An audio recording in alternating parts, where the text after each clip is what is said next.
In the last lecture, you distributed your survey. In this lecture, I'm going to show you how to analyze those results. Just come across to the Analyze tab here in Typeform, and you should see the screen in front of you. The metrics screen here is really to monitor your Typeform across devices. I found this very helpful when the survey was just going out, and I could see a high-level overview of how many people had completed it, the time to complete, etc., the different devices that they were coming in on, the completion rates. One thing that you should be aware of is this is defaulted to unique visits. So this is showing me the number of unique individuals who completed and accessed the survey. If you change this to total visits, you'll notice that this rate is much higher, and those 20 extra people, the difference there is probably me going in, looking at the form, etc. So unique visits is what you really want to focus on because they're the more accurate numbers. To look at the actual results then, once the survey is complete, I think you should come into this section, maybe after a day or two of it running. You can come in here and start to really analyze the results. You'll see that if you have more than, I think maybe 25 rows there, it'll start to be spread across different pages. And if that's the case, to analyze it all in one go, it's probably much better that you download it. To do that, you can click on download here.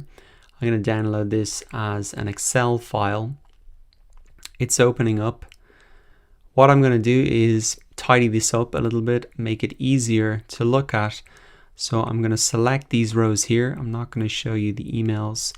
And I want to hide these right now. So I'm going to click on Format here, hide columns, and that has disappeared from view. It hasn't been deleted. I can get that back if I want. I'm going to do that with the first row here. This is like a unique identifier number. It's not really important. So I'm going to click on Format again, hide column, and there, that's gone. The setup for that might be slightly different depending on what application you're using or the version of Excel, but I think it's a good idea just to make it easier. I'm going to expand these columns a little bit, expand this way out as well. I'm also going to click on the top of this column and then click on wrap text here, and now you can see it's all pulled into one column, which makes it a little bit easier to read. I'm also going to click on view, zoom, and let's bring this right in to 150%.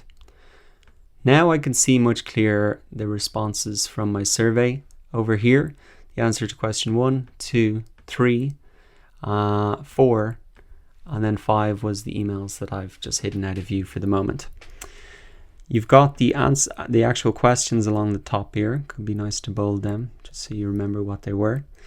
And essentially, you just want to spend time then reading through every single one of these, not only down this column where you get the most feedback, but especially how it links into what they've said previously.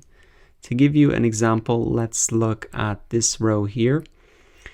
On a scale of 1 to 10, how interested are you in launching your own business online? So 10, this person was very keen. Small business owner, entrepreneur. The topic that he or she was most interested in was creating a marketing plan. I asked, what could this new course include that would really help you achieve your goal? Notice that he or she added in here feedback specific to the topic that they were most interested in. And I think that's really interesting because I got feedback not only on one idea, I got feedback on a lot of different topics and what I could include in a lot of different topics. So I think it's really good to put those questions after each other because it worked really well, and I got specific feedback related to each different topic and not just one. I think that's why this survey, even though it's short, came up with a lot of great suggestions. The person has said here, what could I include? Tips, ways to create a winning marketing plan, what to include in a marketing plan. So as you know, we have a marketing plan template in this course. It's great to see that people want that they think that will help them create a good marketing plan, what to include. And the marketing plan template in this course hopefully fulfills that. And really that is some of the language that I could use to promote this particular marketing plan template section of the course For example, in my sales video for the course, I could say, and you will also learn how to create a marketing plan, a winning marketing plan, exactly what to include. We've got a template here. So you can see I'm starting to pick up language that I could actually use in my sales video, my sales page, on my blog posts, etc. So that is just really good to see what people are saying and what people actually want. And I'm not going to go through all this, but what I'd suggest you do is really look for patterns. Look for things that people are saying, real life examples, actual examples. And so what I did, I think it was a little bit hard for me to see the patterns just when it's so structured like this. So what I actually did was I took out a piece of paper and I read through everything and I started to write things down. And I'm going to show you, I took a picture of it just to show you what. Now my handwriting is absolutely terrible.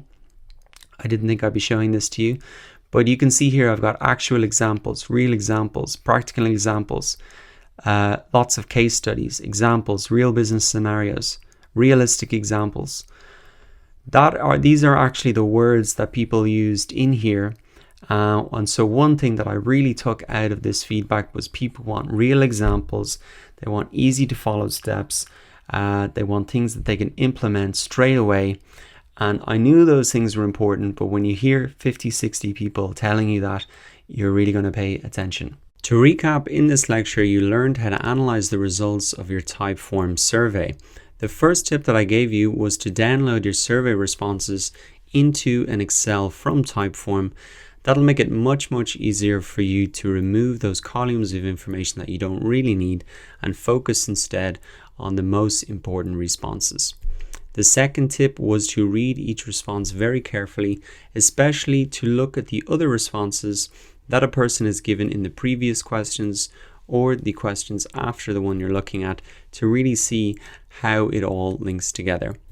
The third tip was to really look for patterns, common answers, and write down on a piece of paper words that keep coming up. I showed you the screenshot of me performing that exercise, and I can tell you it was probably the most beneficial way for me to take actionable insights and feedback out of this survey. So I'd really recommend you do that as well.